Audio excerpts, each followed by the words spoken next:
अरे वही सफ़ेद कबूतर, ये पेरू मेरा है, इसकी तरफ देखना भी मत। अबे वही काले कौआ, ऐसे कैसे ये पेरू तेरा हो गया? इसको तो मैंने पहले देखा। ज़्यादा शयाना मत बन तू। मैं भी देखता हूँ इस पेरू को तू कैसे लेके जाता है। क्या देखेगा तू? ले देख। फिर टूनी चिड़िया वहाँ पे आ जाता है। अरे ये क्या कबूतर भैया, तुम दोनों इस तरह लड़ क्यों रहे हो? देखो टूनी, इस कौवा ने तो इस जंगल को अपना घर समझ लिया। ये पेरू मैंने देखा है, वो मुझसे झगड़ रहा है कि ये पेरू उसको चाहिए। अब तुम ही बताओ ये कहाँ का न्याय है? गंदी कबूतर, तूने मेरा सर फोड़ दिया इस पेरू के लिए।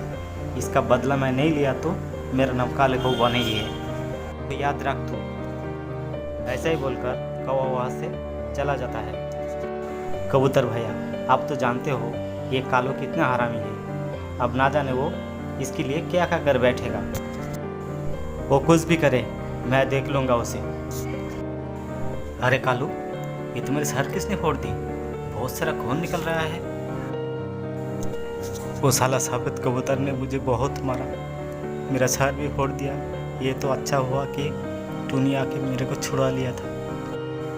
उस कबूतर का ये हिम्मत कि मेरी पत्नी को मारा। मैं छोड़ूंगा नहीं उस कबूतर को।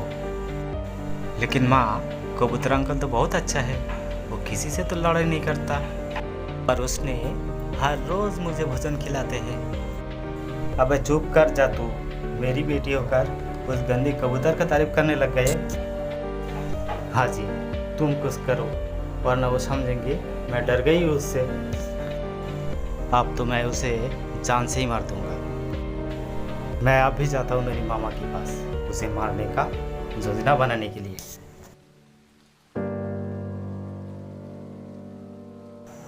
क्या ज़रूरत था कबूतर भैया एक पेरू के लिए लड़ाई करने का? बात पेरू की नहीं है, वो हर टाइम मेरे से झगड़ने की कोशिश करते हैं। चलो जो हुआ सो हुआ। अभी आप भोजन लेने अकेले मत जाना, मैं भी चलूँगा आपके साथ। वो कौवा कभी भी कुछ भी कर सकते हैं। कबूतर अंकल, मेरी मामा पापा ने आपको मारने का योजना बना रहा है।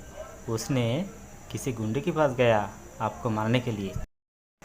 देखा कबूतर भैया, मुझे तो इसी बात का ही डर था कि वो ऐसे बैठे न रहेंगे।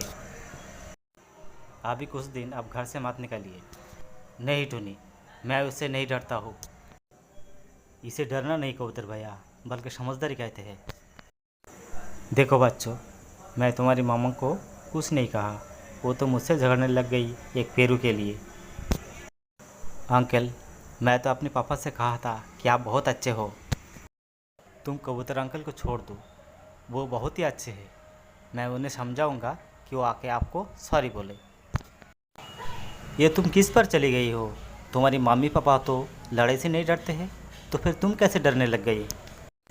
माँ, टीचर हमको सिखाते हैं कि लड़ाई करना अच्छी बात नहीं है और लड़ाई किसी समस्या का समाधान नहीं हो सकता है। बैठकर हमें बातें करना चाहिए। बोलो, क्या समस्या लाए हो?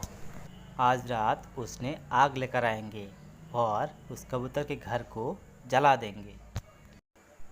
क्या सच में? आज तो मेरा मन को बड़ा ही शांति मिलेगा, क्योंकि मेरा दुश्मन को मैं आग में जलता हुआ देखूंगा। मम्मी पापा, हमने आपको ऐसा नहीं करने दूंगा। मैं उस कबूतर अंकल को बचाऊंगा।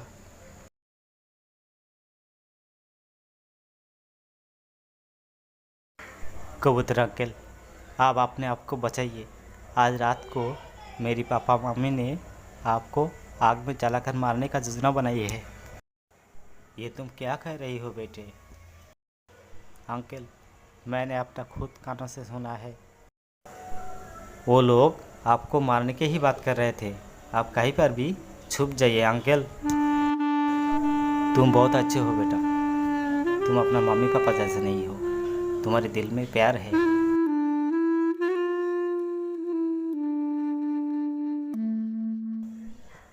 टूनी, क्या हुआ कबूतर भैया? आप बहुत डरा हुआ लग रहे हो। टूनी, अभी अभी मुझे समाचार मिला है, वो लोग आज रात को मेरे घर में आग लगाने वाले हैं। मुझे तो पहले से ही पता था, वो कौवे बहुत जालिम है। इंतकाम की आग में जलकर वो बहुत कुछ कर सकते हैं। बहुत ही अच्छा किया जो आप मेरे घर चले आए। चलो, सब सो रहा है, अभी काम निपटना पड़ेगा। फिर उस तीनों ने मिलकर जाते हैं कबूतर के घर के पास और जाके उसके घर पे आग लगा देता है। अब वो लोग घर पे आकर देखता है खुद के घर पे भी आग लगी हुई है और सब मिलकर रोने लगे। अरे क्या हो गया कालू, मेरा बेटा घर पे सोया हुआ है, किसी भी वजह से आग तो बुझाओ कालू।